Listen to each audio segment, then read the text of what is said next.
बड' लेटेस्ट आपडेटआव बयखौबो बरायबाय। दिनैनि रादाबखौ फरायदों आं प्रमद खाख्लारि। गिबि निउसआव दङ आसामनि हाइलाकान्दियाव सासे फोरोंगिरिखौ राजखान्थियाव थाफानाय एबा बाहागो लाफानायनि थाखाय सासपेन्ड खालामो। सासपेन्ड खालामजानाय फोरोंगिरिखौ असिस्टास होनना मिथिनो मोननाय जादों। असिस्टासआ थांनाय 2012 मायथाइनिफ्रायनो अपिन आर.ए. गुदि फरायसालियाव फोरोंगिरि महरै खामानि मावबोगासिनो दंमोन। नाथाय गुदि फरायसालिनि फोरोंगिरि असिस्टासआ राजखान्थियाव थाफानाय एबा बाहागो लाफानायनि थाखाय सासपेन्ड खालामजायो। बाक्सा जिल्लानि सालबारियाव ड्राग्सनि हेंथायै पुलिसनि गोख्रों एक्सन। पुलिसआ सालबारियाव साथाम ड्राग्स दुथांफोरखौ हमनो हादों। मिथिनो मोननाय बादिब्ला पुलिसआ साथाम ड्राग्स दुथांफोरखौ सालबारिनि बर' बाजाराव हमनो हायो।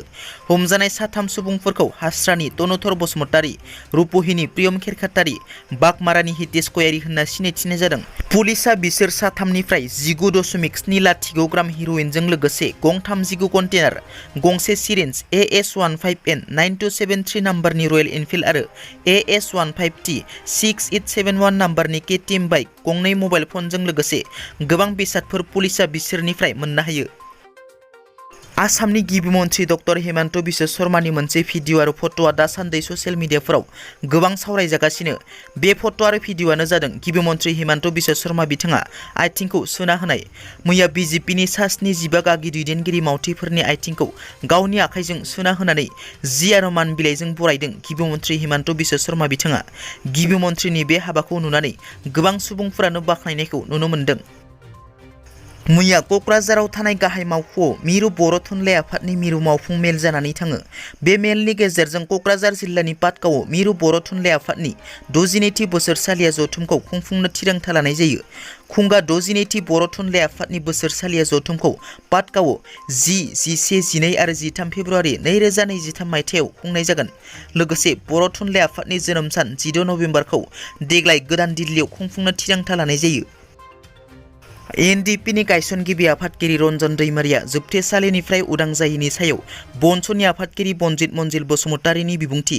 रन्जन दैमारि बिथाङा भारत सरकारजों बिटिआर गोजोन गोरोबथायाव सागान होनायनि उनावबो जिउ जोबजासिम जोबथेसालिनि साजा मोननाया दुखुनांथाव। मानोना जोङो बिजिरनानै नायबाय जि इन्टारनेशनेल कर्ट अफ जास्टिसआव मोनसे नेम दङ जाय बिथाङा रिभलिउसनारि एबा प्रिजनार्स अफ वार्स मोनसे हादरजों मोनसे हादर दावहा नाङोब्ला बे सुक्ति जानायनि उनाव बिथांमोना गफिनो। नाथाय बिथाङा बे मोनसे आयेन बायदियै न्याय मोननो थाङाखै। भारतनि आयेनाव एबा भारतनि कर्टनि गेजेरजों बिथाङा सान्थि सुक्तिनि गेजेरजों इन्टारनेशनेल कर्ट अफ जास्टिसनि बादियै नेम बादि गनांगौमोन, नाथाय बिथाङा दिनै गवाखै। बेवहाय जोङो आसाम सरकार एबा आसामनि मेलेमजिबि ट्राइबेल बेरेखा बिथांमोनजों आरो बिजिरसालिनि माखासे मानसिफोरनि आखाइ दं होनना सानना लायो। मानोना जोंनि ट्राइबेलफोरखौ नासयनाया न्यायनि गेजेरावल' नङा, गोबां पुलिस बिफानावबो, गोबां अफिस सार्केल अफिसफोरावबो जागासिनो दं होनना बुंथियो। बिटिआर सरकारा गिबि खेबनि थाखाय सा सानजानि गासिबो 6 शेड्युल काउन्सिलखौ लानानै ISPL जोलुर बादायलायनाय हाबाफारि लादों। दिनै 9 अक्ट'बरनिफ्राय बिटिआर सरकारनि ISPL जोलुर बादायलायनाया उदालगुरि जिल्लानि डिमाकुसिनि मिनि स्टेडियामाव जागायगोन। मख'नो गोनांदि बे गेलेनाय बादायलायनायाव बड'लेण्डनि हानजाया दिनै बादायलायनायाव जै जागोन होननानै हानजानि दैदेनगिरि दिदुम हाज'वारिया बुंथिदों।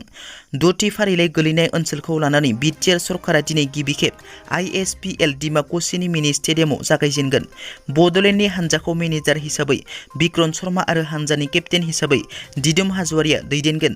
बड'लेण्डनि हानजायाव गासै सा 22 जोलुर गेलेगिरिखौ सायख'नानै लानाय जादों होनना मैया बिटिआरनि गाहाय प्रमद बर'नि OST डक्टर सांग्रां ब्रह्म बिथाङा खौरांगिरि मेलनि गेजेरजों बुंथिदों। दिनैनि रादाबा एसेनोसै। नोंथांमोना जुदि आंनि चेनेलखौ दासिमबो साबस्क्राइब खालामाखै, अन्नानै साबस्क्राइब खालाम। गोजोन्थों।